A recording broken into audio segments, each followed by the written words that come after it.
Hello and welcome to another episode of All Things Money. I'm your host Fatima Attarwala and my guest today is Dr. Khadija Bari, the Director of Population Research Center at IBM. Hello, how are you? Assalamu alaikum. How are you, Fatma? Very good, and thank you so much for coming to my show. Now, there's so much to unpack when it comes to population. You know, when you have a high growth rate, you have sewage problems, you have nutrition problems, we have a massive problem of stunting, malnutrition in kids, we have an education problem, we have a health problem.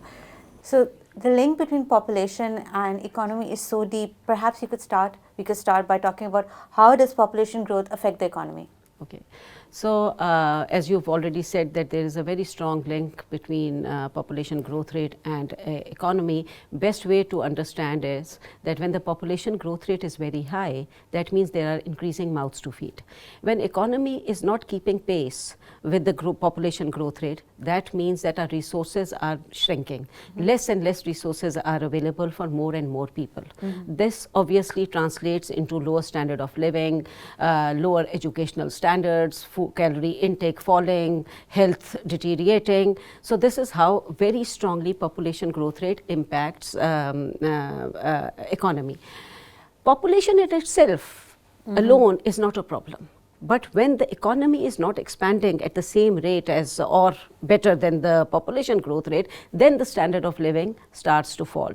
So we have to understand that population standalone growth rate is not an issue. But when economy is not keeping pace with that, that is where the standard of living and poverty and education and health and all those things that you mentioned earlier are going to be impacted.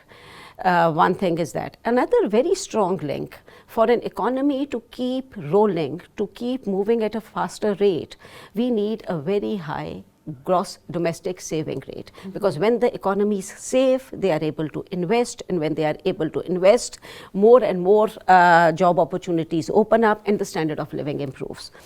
Pakistan's gross domestic saving rate is one of the lowest. It is around 6-7%, and compare it with Bangladesh, compare it with India. Bangladesh is around 28%, India is around 30%. So look at the way their economy is saving, and that is why their economy is now growing faster and faster, because they have the money to invest and more job opportunities are available. We as a nation are not saving enough, so we do not have money to invest and create better jobs for the people and improve the standard of living. Now the question arises as to why do we have such a low gross domestic saving rate, and why is it that the other countries similar to our economy have a much stronger saving rates. So for that I would like to talk about the dependency ratio. In Pakistan, the dependency ratio is around 68%. Dependency ratio means that people who are dependent on the labor force that is actually participating in the economy, people who are actually working. So on average, one working individual in Pakistan has to take care of, say, 7 individuals. Now that dependency ratio is very high. When you compare it with Bangladesh, it is now reduced to 52%. India's is around 40-41%. So that means more and more people are working there, and therefore there are lesser and lesser dependent people. So when the dependency ratio is very high, then you can't save. And when you can't save, then you are in that vicious cycle that brings you lower and lower and lower. And we have seen in the past that the economy growth rate is falling to an extent that now it is one of the, I'm not considering Afghanistan, but apart from that, regionally one of the slowest growth rates. So this is how it is linked. The dependency ratio starts a very vicious cycle. For example, we saw in the monsoon brides, when you have a lot of daughters and not enough resources, you marry off the daughter so that you get some dowry. You give your daughter in marriage, and you get another daughter. You get your son married off. But the main reason for marrying your daughter is because you cannot afford to feed her or clothe her. So you have teenage brides, and then obviously their fertility rates are going to be higher. They have at least 2 decades of fertility in front of them. And then they have a lot of kids, and then the dependency ratio continues to be this vicious cycle. Yeah, it would vary from population segment to population segment. For example, if you're talking about lower socio-economic class, for them, they just tend to send their daughters to do household chores in different places, and they day night, you've got four daughters working in four different houses. So they are also a source of money for them. So we have to understand that dependency ratio, one of the reasons for high dependency ratio is obviously 30% of our population is below the age of 15. So that is a dependent population altogether. Then we have around 52%, 53% working age population. Now, out of that 52% working age population, half of your population is that of women. Now, from that half of the population, when the whole societal norms, culture, ideological support is that women should not be in the labor force, women should not be working, then parents are not investing in their mothers, in their daughters. Daughters are left to do low productivity work. Those who go into the labor work are doing low productivity work because their parents have not. Imagine in a general family in Pakistan, if you have limited money, you will be investing on your son. His productivity, economic productivity is going to improve. Daughter is not considered important, so they are left to do low productivity works. आप अभी भी देख लें, when it comes to the formal labor force, only 21% of women in Pakistan are working. You compare it with Bangladesh, now around 40% of women are in the labor force. And it's not that Pakistani woman is not working, she is in the informal labor force with low productivity. And that is not very beneficial for the economy, because informal labor force, no tax collection, no revenue generation for the government, no money for education, health and empowerment. So, this is like how it works. There are more and more women in the informal labor force. But when people say that Pakistani women are not working, I don't agree with that. In every household in Pakistan, there is a woman who leaves the house against all norms, comes to your house, day, night they work, they earn the money, but they are still not empowered. So this is the way I look at it. So dependency ratio, I think, is something that we need to work on. And this 30% of population that is below the age of 15 are going to be our population dividend. Population dividend is going to be only useful for us if they are educated and they are productive. Sadly, Pakistan has the largest number of out-of-school children. When people say to me that we are a young nation, we have a lot of potential, we are a very young nation, it really scares me. Because what is this young nation going to do? What is this youth going to do once they are 18, 19, 20 and they enter the labor market and they do not find jobs, they do not have the skills? So we will see social unrest, we will see chaos on the roads, we will see suicidal cases rising. So this is what is going to happen. What are we proud of? Having young population with no skill? There is nothing to be proud of. This can turn into an asset only if we invest on them. And to invest on them, we need money. So what is important is that whatever currently is available to us in terms of working age population, we make all the policies to encourage our women to come in the labor force and play a very important role in the economic activity. Because once they do that, only then money will be generated, and only then we will have enough money to educate our children. So when we talk about women empowerment, it can't just be like, as you mentioned, every household in Pakistan of a certain socioeconomic group has a maid coming in. Yeah. That maid is earning, but we cannot call that female empowerment. Yeah. Because if she goes back and then all her money is taken away and there's nothing left for her to educate her daughters, or for there to be enough food for the family, then they're stuck. Then her daughters are also going to be made and their daughters are going to be. It's generation. They will not get out of that.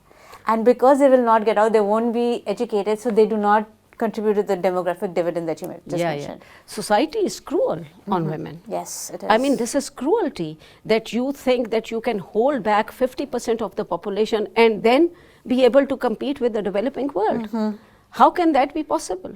By holding back 50% of your population, completely brainwashing that population, completely inculcating in them that it is not your job to earn. I mean, That's this a is blessing, yes. yeah, That is considered a blessing. this is the narrative that is built up.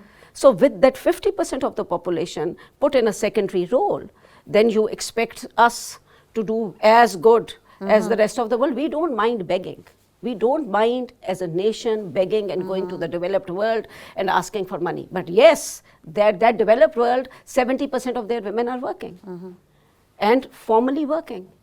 We do not want to give that kind of strength to our women. And at the same time, we do make them work. Yes, exactly. It's not that we are not working. Even in the informal sector, in the fields, we have women working. Yeah, of course. But something is, so they're working in the fields, they're working in the homes, but many of them don't even have a CNIC because... Yes, they cannot write their name. They cannot write it. I mean, see, what's the use of a CNIC? My household head has been trying to convince her husband and her father to let her have a CNIC because without the CNIC, her children cannot have a birth certificate of a bay found. Without that, they cannot get formal education. She's stuck in that cycle. Cycle forever. Yeah. And and generation after generation. And the males of her family cannot understand why she needs the CNIC. Yeah. Her husband asked for like 20,000-30,000 rupees as a bribe from his own wife so that he would come to the Nadra center to say, I'm her husband and she can have a CNIC. I wanted to make a birth certificate, death certificate of my mother. So I was told to go to one of these union councils. The minute I walk in and I say that I want to make the death certificate for my mother, he said, where is your brother? I said, why? You need an NOC from, just get an application from your brother. I said, why? He said, because girls' families change. My mother did not change. What a logic. Did your mother change because you got married? I mean, imagine, and I don't know whether there is any policy regarding that, but I am for sure that that's the mindset that prevails. That's the mindset that prevails. And he was talking out of whatever he has been taught. It's not a woman's job to come and make the death certificate. It's the job of the man. So, you know, he is entitled. He is the one who is going to inherit. He is the one who is going to control the money. So the money control goes into the man's hand. So this is how it is. On an institution level, women are... And systematically this has been created. Yes. Imagine, Karina, just imagine that a woman who is not educated, not pushed by her own family, not given exposure by her husband's family, cannot go out alone, is expected, if she wants to come out of wedlock, suddenly that woman is expected to go to the court, hire a lawyer, and 2 and 4th go for the hearings in order to just get freedom out of whatever cruelty she is going through. I mean, suddenly you are expecting her to have the money to hire a lawyer. You are expecting her to have the exposure. So we are a very, very cruel society. We are very cruel on our women. And I don't think we realize that when we talk about population growth and the economic effects, the brunt of it is on the women. If I was to, coming back to the population growth, I mean, Bangladesh is a Muslim country. Iran is a Muslim country. I mean, the way they have tackled this, the way they have brought their clergy, they have clerics, their community leaders together to tackle this problem, and we can see the success there. Premarital counseling, very common right before marriage, premarital counseling in Iran, just to educate the people. What Bangladesh did is remarkable. You know, I don't know whether you are aware of it or not, that Pakistan was the first country in this region to have a family planning program. And we are the failures. Yes. So what have others done? When you look at Bangladesh, what Bangladesh has done is that through a they have one national level population platform that coordinates with health, education, women empowerment, social security, and provincial agencies. And they, that was in 1970s and 80s, that they developed population education curriculum. So by policy, they integrated population education into the regular school and college curriculum. What was that population? I mean, that was with a very focused objective of making people understand the importance of having small family sizes and making people understand, youth understand, that high population growth rate and its impact on economy and eventually on their lives. So they start at a very young age. So population education curriculum is integrated into school and college curriculums with the sole objective of telling youth how population growth, high population growth will impact their economy and eventually their lives, how small family size can improve their standard of living. And the same curriculum teaches them about women empowerment, gender equality, so that from a very young age they start accepting a woman's economic role. And it happened in 70s and 80s, and today we see the result. So, and what was happening in Pakistan in 80s? The Char-Diwari concept was being introduced at that time. So we were very happy at that time because a lot of foreign aid was coming and our GDP was growing good. So that we did not realize that the reason why they did that is that they are now enjoying the fruit of that. So this is how it is. Bangladesh had the political will to push it through, so it didn't matter that the governments are changing, the program remained in place.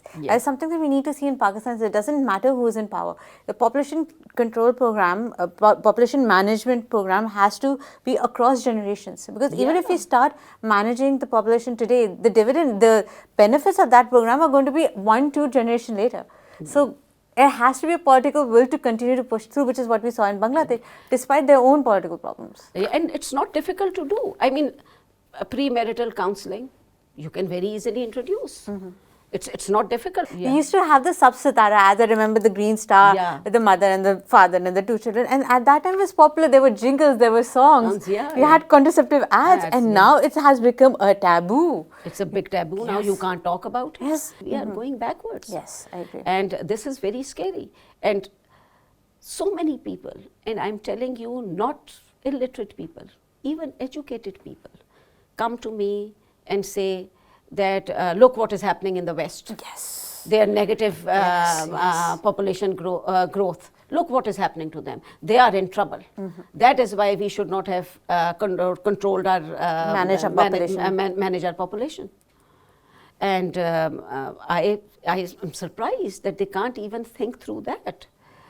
They are able to have people from all over the world dying to go to those countries. They will now pick up on educated people from all over the world who will be educated, developed, economically sound, innovative thinking already developed when they go to their country, and they will do all the productivity in their country. So they are in a very strong position now. And when it comes to us, that big pride that we are taking, if you are not going to develop your children, educate your children, develop relevant skills in them, then these people are still going to be useless for them. They are going to stay here. They are not going to take people who they have to invest. They are going to take people who have already achieved a certain level of skill. So we will be left with a big chunk of population that is uneducated, unskilled, and we are living in I don't know what fool's paradise, that suddenly they will be dependent on us for labor force, not this labor force. It's not about, okay, stop having kids. It's like, you can have kids, but do you have enough to clothe them, to educate them when they're sick? Can you pay for their medical bills? Do you have a house that is not leaking, that is safe, that is ventilated? Can you protect them from mosquitoes? There's so many things that you need to invest in your kids. How will you do that? And you see, what I have felt is that we need a very holistic strategy to manage population and manage it, match the resources to the children. And we need to bring in media into it also. Television research shows that television shows have a very strong impact on general public. Every time, 90%, maybe recent plays may be slightly different, every time an empowered working woman is seen having some kind of evil idea in her mind. She is the villain. She is disrespectful, she is ignorant of her family duties, and she is only after one thing, and that is money. Dr. Khadija, the portrayal of empowered women on TV makes me want to pull my hair. And They have to, if they're empowered, they have to be evil. They have to be evil if they are empowered. You are okay with a woman who's suffering, crying who and is suffering. taking all the nonsense of all kind and still contributing in the household activities and contributing within the four walls of her house, financially and economically also. She's okay. You will see the end result is excellent for her children. Yes, And the yes. empowered woman is the one who has ruined her entire family. Something really bad would happen. So this reinforces Yes. the typical gender roles that we have defined for ourselves. Fatima, you tell me, what is wrong in a man coming and making a cup of tea? What is wrong in having the skill to make your own food? Yes. What is wrong in a woman contributing economically for the betterment of her family? I mean, these are normal things, and there is, if you have to bring ideology into it, there are ample examples, examples. But you have picked up on things that suit you. Absolutely. And the suppression, and I tell you that it is across board. We are talking about low socioeconomic crowd. It runs all through Pakistani mindset. Yes. You look at the corporate Pakistan, you look at the misogyny there. Yes. It's okay as long as a woman is, young girls are being hired, fitting perfectly in the requirement of the organization, showing that you are a very progressive organization. As you go up the ladder, you realize that women are forced into note-taking. Women are forced into regular mechanical work of the organization. You will see them on front desks. You will see them customer service. When it comes to strategy, policy making, it will always be men.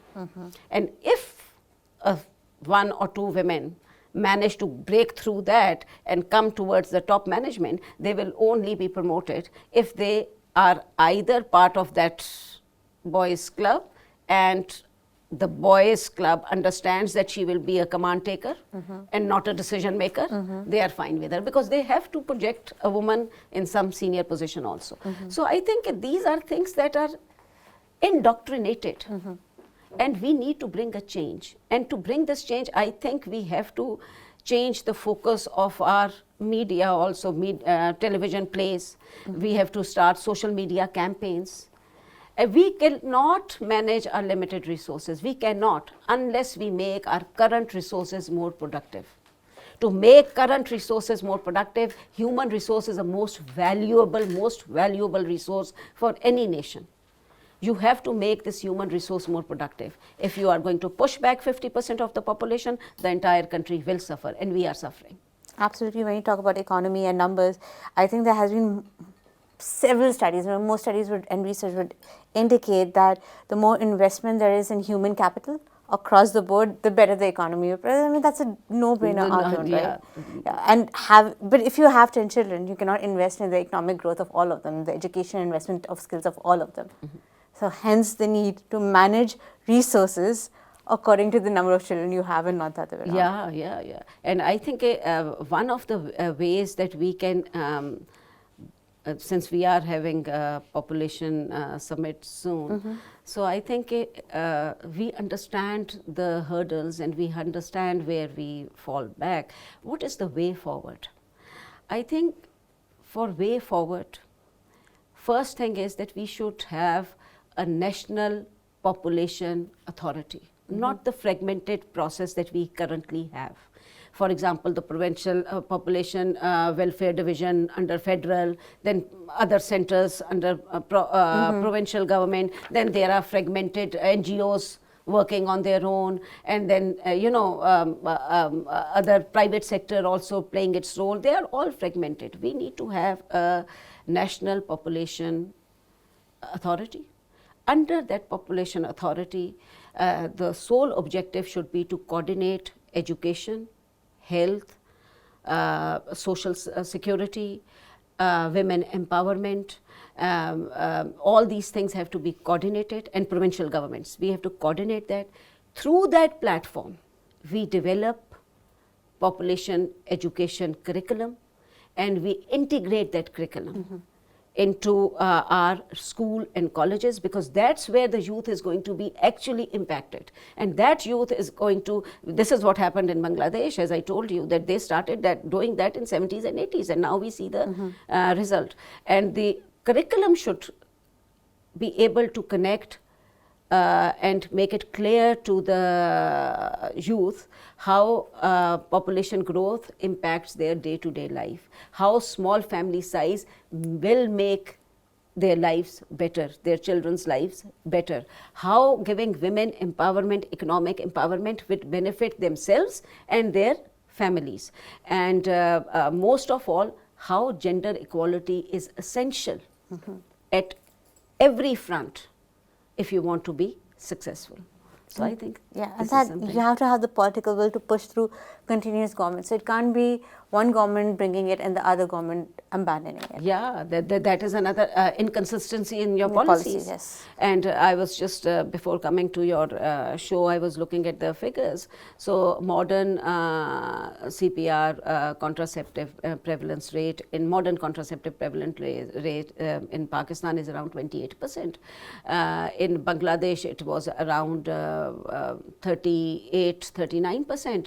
And if I was to look at the CPR overall, then Pakistan is around 30% and Bangladesh is around 52%. So the more educated the woman is, the more aware she is, and when she is more aware, all these, so these are the demand side issues. So when I look at it, I say that these are the demand side issues. We have to curtail the demand for children, give women security, economic security.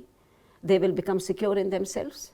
They will not be going pillar to post to produce a son, have multiple births, put their body through continuous stress to have one male child that gives security to them in their marital life and in obviously their financial needs. So we have to change all that, and I think it's not difficult. We have examples around us.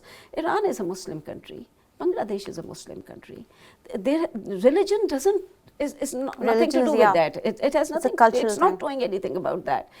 It's us who have to think through. And as I said, I'm not talking about the West. I'm talking about Muslim countries.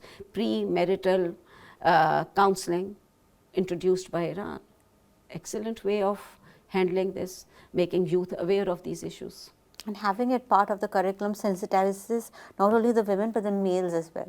So that the pressures on the females from the males decreases. Yeah, and also, to be honest, I wouldn't say that our males are actually having a pressure-free life when you have to support 7 dependents and you are a sole member.